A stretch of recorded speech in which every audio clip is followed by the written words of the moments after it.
Es el primer tema del día, el síndrome de las piernas inquietas. Te voy a platicar de esto. Este síndrome es un trastorno neurológico caracterizado por sensaciones molestas en las piernas, sobre todo en las noches, además de un impulso incontrolable de moverse al caminar. Esto como una reacción para calmar la ansiedad.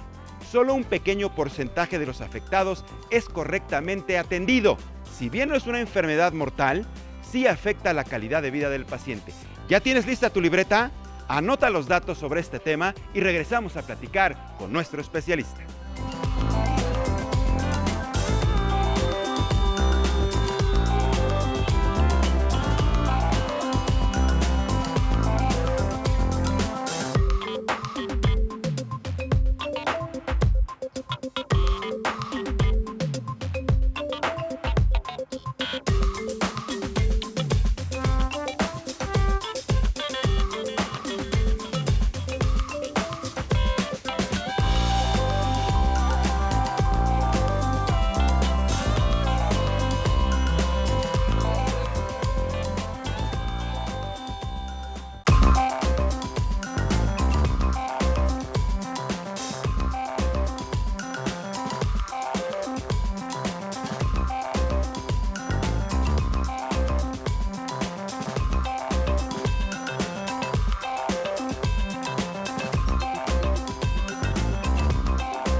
Y atención, por favor, quédate con nosotros en la transmisión porque probablemente seas de una de estas personas que tenga este síndrome, quizá no lo sepa. Aquí vamos a platicar directamente con el especialista para que identifique cuáles son los síntomas, qué reacción tiene esto y sobre todo cuál es el tratamiento. Así que agradezco al doctor Arturo Contreras Marín, él es neurólogo, ya está con nosotros aquí en el estudio de Código Salud. Doctor, Buenos bienvenido. días. Muchas gracias por la invitación. Gracias por estar con nosotros. ¿Por qué se presenta este síndrome? ¿Cuáles son las características y por qué se le llama, cómo se le llama, las piernas inquietas? Bien, el síndrome de piernas inquietas es un trastorno neurológico clasificado dentro de los trastornos del movimiento. Hay dos tipos de trastornos, síndrome de piernas inquietas, primario y secundario. El trastorno se caracteriza clínicamente porque el paciente siente la necesidad intensa de mover las piernas con una sensación molesta que generalmente se manifiesta por las tardes o por la noche al intentar conciliar el sueño, y esto es muy molesto, los obliga a pararse, no tienen buena calidad de sueño, no duermen, su calidad de vida se desgasta, su capacidad laboral se desgasta también y se asocia a otras enfermedades que son cardiovasculares. Una de las ramas del síndrome de piernas inquietas es el idiopático, es decir, no sabemos por qué ocurre. No hay una razón propiamente. No hay una razón propiamente. No se sabe todavía. Es genética porque hay familias afectadas, afecta más a las mujeres, como el doble que los hombres. Y la parte que es que se sabe la razón, hay enfermedades que se asocian al síndrome de piernas inquietas, como la diabetes mellitus, como la nefropatía renal, y también algunas otras enfermedades y fármacos que pueden producirse sensaciones similares a las piernas inquietas. Una razón, digamos, en otras ocasiones que hemos tenido la oportunidad de platicar con algunas personas y de manera personal, de repente se siente esta reacción que tiene el cuerpo, es por ansiedad. De repente estamos pensando en una serie de problemas, broncas pendientes que tenemos y por la tarde-noche, como usted bien lo indica, doctor, se empieza a sentir esto que usted indica. ¿Tiene que ver mucho la ansiedad con la reacción de una pierna inquieta o es a raíz del movimiento involuntario o digamos, esta sensación de que nos jalan las piernas así espantoso y quiere uno caminar, es cuando viene la ansiedad? No, yo creo que es la enfermedad primero. Yo creo que el síndrome de piernas inquietas cuando uno lo menciona hasta suena esotérico. Cuando Sí, uno raro, dice un raro, paciente, sí, hasta el término es raro. en realidad es más frecuente de lo que creemos o de lo que le diagnosticamos. Los pacientes van a muchos médicos, al médico general, al psiquiatra principalmente y a los internistas, y son clasificados como ansiosos, cuando en realidad el problema es el síndrome de las Es el piernas. síndrome como tal, y entonces Así los es. empiezan a diagnosticar y a tratar para regular la Y ansiedad. así es, y muchas veces con medicaciones que no funcionan tan bien para el síndrome de piernas inquietas. Y vaya, no es que se confunda con un Parkinson, por ejemplo. No hay una relación directa No con hay una relación directa. Si vamos más profundamente, sí está relacionado. O sea, sí hay una relación porque es un asunto neurológico. Así es. Pero digamos, no es que sea Parkinson. No es No. Parkinson. ¿Cuál sería la diferencia? El problema del Parkinson es un problema de movimiento, de coordinación de movimiento, y es un problema de déficit de dopamina. En realidad, el síndrome de las piernas inquietas es un problema, cuando llegamos a encontrarlo, se llama déficit de hierro. Aunque los pacientes no llegan a tener anemia, sí se llegan a tener déficit de hierro. Ajá. Y por eso un panel obligado en los estudios de estos pacientes es medir los niveles de ferritina sérica. En muchas ocasiones se llega a mejorar aumentando los niveles de hierro de los pacientes. Y esto tiene que ver con la alimentación. En ocasiones. En ocasiones. No ¿Qué tipo siempre. de alimentos tienen hierro, doctor? Pues hay muchos alimentos que tienen hierro, muchos vegetales. Sobre todo los vegetales. Los vegetales que llegan a tener La hierro. recomendación es comer más vegetales, Así es. verduras. Así es. Sobre todo. Ahora, Así es. nos comentaba algo bien interesante que ya lo veíamos aquí previo en lo que usted ingresaba aquí al foro, de que se manifiesta mucho en la tarde-noche. ¿Por qué? Es la característica clínica de esta enfermedad, pues supongo que porque en la mayor parte del día estamos caminando y tenemos activos. actividades, y entonces manejamos con hiperactividad el trastorno y no sentimos el movimiento. Siempre que el paciente descansa, o los viajes largos transatlánticos son muy molestos para los pacientes que tienen piernas inquietas, ¿no? ¿Y cómo se empieza a manifestar para que tengamos una idea más clara? Para primero no hacer, digamos, la comparación con el Parkinson, que usted ya nos está aclarando en estos momentos, que no tiene, digamos, una relación directa, indirecta quizá, porque es una enfermedad, un padecimiento neurológico. Así es. Vaya, pero hay una diferencia entre un Parkinson y un síndrome de pierna inquieta. Así es. ¿Cómo empieza a manifestarse? Es decir, las personas, y sobre todo las mujeres, doctor, ¿cómo comienzan a manifestar el síndrome? Tiene que ver un poco con la edad. Es más frecuente después de los 30, 40 años y se va incrementando Un chavo, ¿no? Aunque esté conforme pasa la ansioso edad. por mil cosas que le puedan estar sucediendo, ¿o son casos raros? También pueden tenerlo, pero es Son menos casos raros. frecuente, ¿no? Ajá. Y el síntoma es ese, es incapacidad para tener quietas las piernas durante el descanso o la noche. O sea, una persona puede estar recostada, sentada en la cama, en el sillón de su casa, y de repente, ¿qué empieza? ¿A hacer esto? ¿A jalar la pierna, hay moverla? que distinguir un poquito porque hay unos trastornos que se pueden parecer, como son movimientos periódicos de las piernas, que habitualmente cuando dormimos todos los tenemos y son normales, movemos las piernas. Ujú. La característica para hacer el diagnóstico es esa sensación molesta, poco explicada por los pacientes, que los obliga a levantarse o bien mover las piernas. O sea, ¿necesitan estar caminando en la noche? Caminando o moviendo las Moviéndose. piernas. En algunos lugares se le conoce también como caminadores nocturnos, ¿no? Son gente que tiene muy mala calidad de sueño. Por supuesto, deja de dormir, Así entonces es. al día siguiente no es 100% productivo, Así tiene es. todo el día sueño, se siente cansado, Así y yo es. creo que entonces sigue la angustia y sigue la desesperación. Claro. ¿Cómo se trata esto? ¿Cuál es el trabajo clínico que se desarrolla para los pacientes una vez diagnosticados, doctor? Una vez, primero diagnosticar si es primario o secundario, si hace falta hierro, si tiene alguna enfermedad como diabetes, o insuficiencia renal o insuficiencia venosa, y tratar estos casos. Ya una vez que se ha excluido eso, hay varias medidas no farmacológicas, como hacer ejercicio, principalmente por las mañanas, tener un buen hábito de sueño, tener una rutina, pero principalmente fármacos. Los agonistas dopaminérgicos, fármacos que se usan para el Parkinson, Ujú. especialmente dos, que son el pramipexol y el ropirinol. ¿Estos se utilizan Puede- también para el tratamiento del síndrome? Así es ¿Sí? el tratamiento específico y autorizado por la FDA Ajá. para el síndrome de piernas inquietas. El pramipexol y ropirinol en sus diferentes marcas comerciales, que en México solo existen varias de pramipexol Ujú. y solo una de ropirinol. Doctor, a ver, vamos a hacer énfasis énfasis porque sí es importante aclarar. Usted nos comentaba que hay dos fases o dos niveles de la enfermedad propiamente. La primera es la secundaria, ¿no? Así es. Básicamente, la primera ya nos la explicó. El tratamiento, me imagino, es más sencillo, regular, la gente puede reaccionar mejor al mismo. La segunda etapa del síndrome es más complejo, es decir, los síntomas son más marcados. ¿Cuál sería la diferencia entre una y otra? Digamos, dos clasificaciones, son los mismos síntomas. Son el dolor, necesidad urgente de mover las piernas, pero cuando encontramos una causa secundaria y podemos tratarla, pues los pacientes mejoran definitivamente, ¿no? Un ejemplo fácil sería una paciente con hemoglobina de 14 que es intervenida por algún motivo quirúrgicamente, sangra y termina con hemoglobina de 9 y termina, ¿Esto qué significa, doctor? Tiene anemia, tiene déficit de hierro. Ajá. Suben sus niveles de hemoglobina y de hierro y se regulariza el síndrome de piernas inquietas. Ese sería un caso sencillo.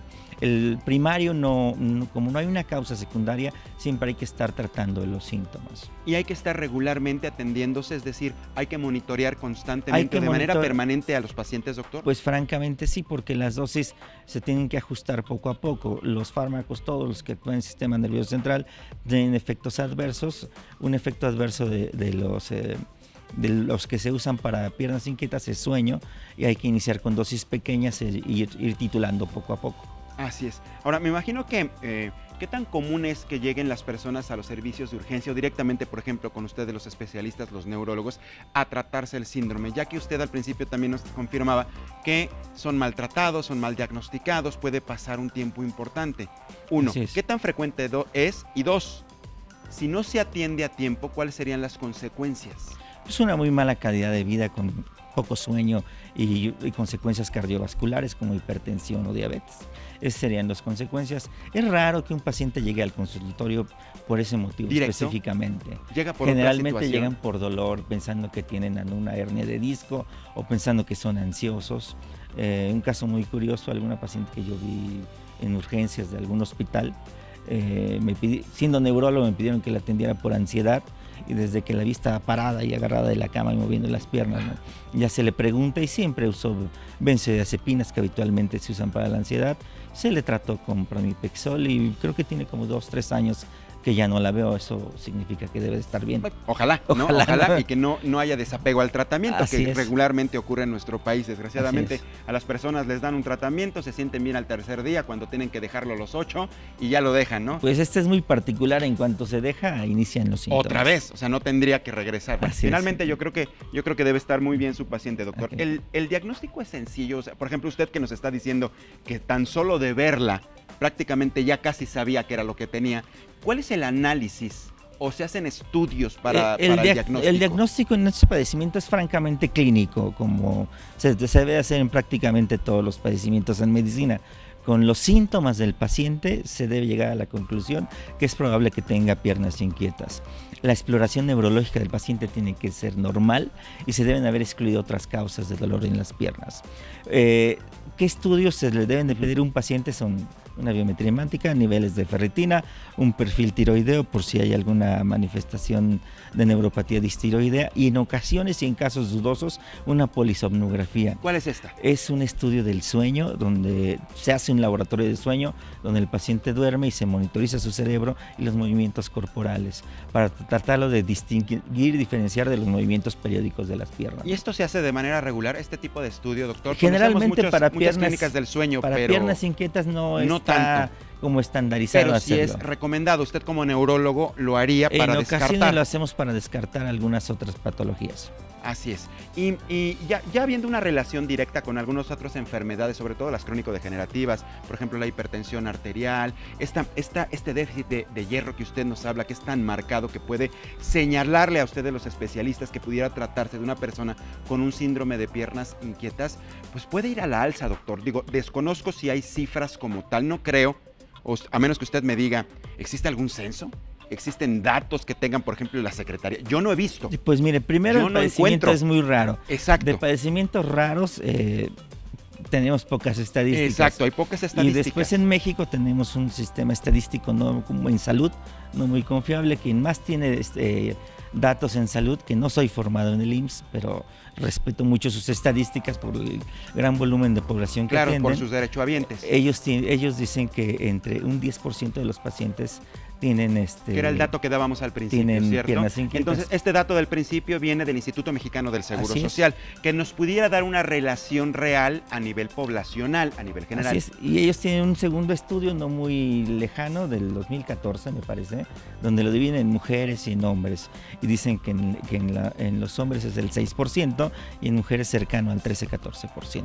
Vamos con esta parte, doctor. Ayúdenos a entender por qué se caracteriza más en las mujeres que en los varones. La verdad es algo que desconozco. O sea, no existe, digamos, una razón como tal o algún estudio clínico que demuestre por qué más las mujeres. Digo, es como muchos padecimientos que las mujeres llevan como más las de perder por asuntos hormonales, etcétera, etcétera. ¿Pudiera haber un factor así? En pues desconocemos primero la causa de la enfermedad, solo los estudios han sido estadísticos y en los datos demográficos pues sale más concluyente y al doble de presentación en la mujer. Así es. Tenemos varios comentarios aquí en la transmisión a través de las plataformas digitales del Heraldo de México. La gente ya comienza a conectarse a través de la señal de Facebook Live. Digo, voy a leer este comentario, claro, a ver si hay alguna razón. Vamos a entender a Huicho qué es lo que nos pregunta.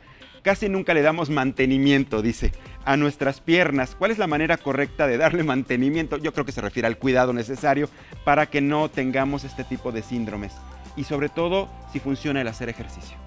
Funciona el hacer ejercicios, el trastorno es menor y es una de las medidas no farmacológicas que se recomiendan a los pacientes. Sí, como que suena raro el dar mantenimiento. Dar mantenimiento, bueno, pues, ¿no? Como si fuera un vehículo. De entrada, pues, sería recomendable hacer ejercicio y mantenerse fuerte y con menores niveles de ansiedad, ¿no? Así es, por ejemplo, lo que es el ejercicio cardiovascular. Es el más importante. La bicicleta, por ejemplo, subirse a la elíptica en el gimnasio, correr. No, la caminata, yo creo una caminata bien establecida, no caminar de aquí a la esquina a la tiendita, sino realmente ponernos a hacer una caminata real con un poquito de esfuerzo. Eso nos ayuda, además de activar la circulación, doctor, estar en movimiento en nuestros músculos. Yo creo que, como dice usted, reduce la aparición de los síntomas. Un poquito fuera del tema, yo siempre le recomiendo a mis pacientes porque dicen que hacen ejercicio, que no, pues que hacer ejercicio es realmente tener su ropa de ejercicio, sus tenis de ejercicio, su horario de ejercicio e irse a hacer ejercicio, no andar subiendo escaleras en el trabajo, ¿no? Y obviamente los mejores ejercicios cardiovasculares son carrera, natación, bicicleta, y en esta ciudad con tanta continuación, bueno, pues y además, elíptica. Va de la mano, estamos de acuerdo. Así además es. de estar activando nuestras piernas, finalmente este tipo de actividades van a permitir que se reduzca la ansiedad. Claro. Definitivamente, si tenemos una vida muy ajetreada, tenemos muchos conflictos, broncas personales, incluso problemas económicos, etcétera, que nos generan esa ansiedad. Entonces el ejercicio de alguna manera a lo mejor no resuelve el problema económico, pero nos ayuda a disminuir los síntomas. Claro, a mitigar. Exactamente el problema. ¿Y en qué tiempo, una vez que usted, doctor, ya tiene el diagnóstico primero, comienza con el tratamiento? Me imagino que también es personalizado. Cada paciente es diferente. Claro, cada paciente es diferente. Las necesidades de fármacos son distintas. En ocasiones con este tipo de fármacos ceden los síntomas. A veces hay que agregar definitivamente el tratamiento de la enfermedad de Parkinson, que es levodopa, carbidopa, sí, y a veces combinarlo hasta incluso con otros antiepilépticos que no están tan recomendados, pero ante los síntomas de un paciente, pues a veces se tienen que hacer ensayos. ¿Y son pronto? Digamos, se aprecia al poco tiempo el resultado, es decir, la persona le manifiesta a usted, doctor, ya no tengo el síntoma, ya no tengo la sensación de ansiedad y mucho menos de estar moviendo las piernas. Es variable en cada tiempo. Paciente, pero en los casos más dramáticos, al primero o segundo día de iniciar el tratamiento, sienten mejoría. Pero hay que tener la vigilancia farmacológica y la guía a través de ustedes, los especialistas. Así doctor, yo le agradezco muchísimo el que haya estado con nosotros aquí en Código Salud, su casa, el Heraldo Televisión. Gracias. ¿Maneja redes sociales? ¿Tiene algún correo electrónico, algún teléfono? Lo invito a que lo presente en esta cámara para que la gente tenga contacto con mi usted. Teléfono celular 55 29 6688 59, el teléfono del consultorio es el 63 63 50 48 y Facebook, que todos tenemos, me encuentran como Dr. Arturo Contreras Marín, Instagram como Dr. Arturo Contreras Marín y Twitter lo manejo poco, considero que es que lo puedan buscar un poco entonces más en agresivo. Facebook y en Twitter, en Instagram. Perfecto. Doctor, muchas gracias por haber estado con nosotros. No se mueva, ahí está muy bien. Gracias por haber estado con nosotros aquí en Código Salud. Ahí lo tienes, importante, tiene tienes que checar si eres una de las personas que pudiera estar padeciendo el síndrome de las piernas inquietas.